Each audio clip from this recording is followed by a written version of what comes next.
Qué gusto saludarlos en este nuevo día, mis hermanos. Hoy es jueves 28 de mayo del año 2020.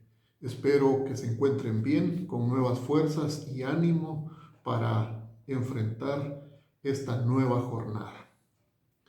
La resurrección de Lázaro. Hoy termino con el sexto acto.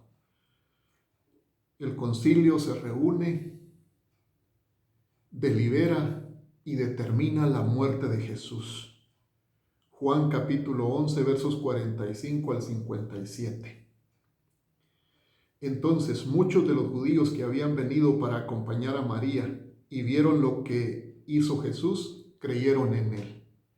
Pero algunos de ellos fueron a los fariseos y les dijeron lo que Jesús había hecho. Entonces los principales sacerdotes y los fariseos reunieron al concilio y dijeron: ¿qué haremos?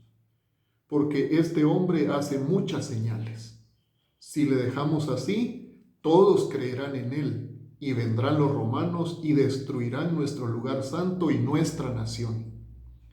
Entonces Caifás, uno de ellos, sumo sacerdote aquel año, les dijo: vosotros no sabéis nada, ni pensáis que nos conviene que un hombre muera por el pueblo, y no que toda la nación perezca. Esto no lo dijo por sí mismo, sino que como era el sumo sacerdote aquel año, profetizó que Jesús había de morir por la nación, y no solamente por la nación, sino también para congregar en uno a los hijos de Dios que estaban dispersos. Así que desde aquel día acotaron matarle. Por tanto, Jesús ya no andaba abiertamente entre los judíos, sino que se alejó de allí a la región contigua al desierto, a una ciudad llamada Efraín, y se quedó ahí con sus discípulos. Y estaba cerca la Pascua de los judíos, y muchos subieron de aquella región a Jerusalén antes de la Pascua para purificarse. Y buscaban a Jesús, y estando ellos en el templo se preguntaban unos a otros: ¿qué os parece? ¿No vendrá a la fiesta? Y los principales sacerdotes y los fariseos habían dado orden de que si alguno supiese dónde estaba, lo manifestase para que le prendiese. En este pasaje, la narrativa de Juan se centra en las reacciones de la gente, pero principalmente de las autoridades religiosas hacia Jesús por haber resucitado a Lázaro. Y solo quiero resaltar tres cosas del pasaje. Primero, la reunión extraordinaria del concilio.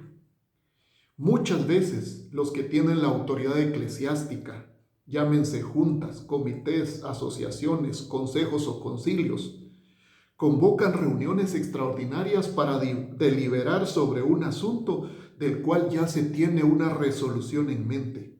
O sea, nada de lo que se discuta en la reunión va a cambiar esa decisión. En este caso, la resolución del conflicto fue: hay que matar a Jesús. Pero eso era lo que todos ya habían determinado al convocar el concilio. Si esto es para el bien, excelente, pero lamentablemente muchas veces las decisiones son decisiones que satisfacen el capricho y el ego de los líderes en turno. El argumento de que el bien mayor prevalece sobre el bien menor o que el bienestar común está por encima del bienestar privado, tristemente, muchas veces es a precio de sangre. En segundo lugar, creer en Jesús por motivos incorrectos. La preocupación de los principales sacerdotes y los fariseos, expresada en el concilio, era que la gente, motivada por las muchas señales que Jesús hacía, lo constituyeran como su rey, lo cual provocaría la ira de los romanos, quienes vendrían a destruirlos. Ellos solo reflejaron lo que era un sentimiento popular entre la mayoría de judíos que decían creer en Jesús. En Juan capítulo 6, versos 14 y 15 dice: aquellos hombres entonces, viendo la señal que Jesús había hecho, dijeron: este verdaderamente era el profeta que había de venir al mundo. Pero entendiendo Jesús que iban a venir para apoderarse de él y hacerle rey, volvió a retirarse al monte él solo. ¿Se da cuenta? Lo que querían era hacerle rey. Una gesta revolucionaria que los libertara de la opresión romana era algo que todo judío soñaba, incluyendo a los líderes religiosos. La preocupación de ellos en ese momento solo demuestra la gran disparidad entre los poderíos militares. Los romanos gobernaban el mundo conocido de su tiempo y ellos eran apenas una pequeña provincia de aquel gran imperio. Si la gente hacía a Jesús su rey, serían aplastados por los romanos. Sin embargo, ese era un motivo incorrecto de creer en Jesús. Así que esto me lleva a una reflexión práctica muy importante.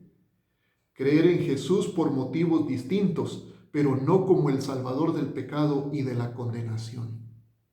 ¿Por qué motivos crees tú en Jesús? Si no es para ser salvos del pecado y de la condenación, Jesús te podrá ayudar por cualquier otro motivo que creas en Él, pero aún así continuarás en tu pecado e irás en camino de condenación. Vale la pena preguntarse, ¿por qué creo yo en Jesús? Y en tercer lugar, el alcance y la muerte de Jesús en los versos 49 al 51. Según el sumo sacerdote Caifás, nos conviene que un hombre muera por el pueblo y no que toda la nación perezca, dijo. Caifás estaba hablando políticamente. No tenía ni idea del alcance de su argumento. Según Juan, Caifás no hablaba por sí mismo, sino que como era el sumo sacerdote aquel año, profetizó que Jesús había de morir por la nación, y no solamente por la nación, sino también para congregar en uno a los hijos de Dios que estaban dispersos. ¡Qué maravillosa interpretación! La muerte de Cristo es sustitutoria y redentora de todos los que creen, y es la base, el fundamento de la Iglesia universal que reúne a todos los genuinos creyentes en Jesús. Cristo es el único Salvador. Ser salvos del pecado y la condenación es el único motivo de la fe en Él, y la Iglesia universal de Cristo es la única que nos debe congregar. ¡Qué maravilloso! Que el Señor nos ayude a tener este conocimiento y a proclamar este conocimiento en nuestro bendito Salvador, el Señor Jesucristo.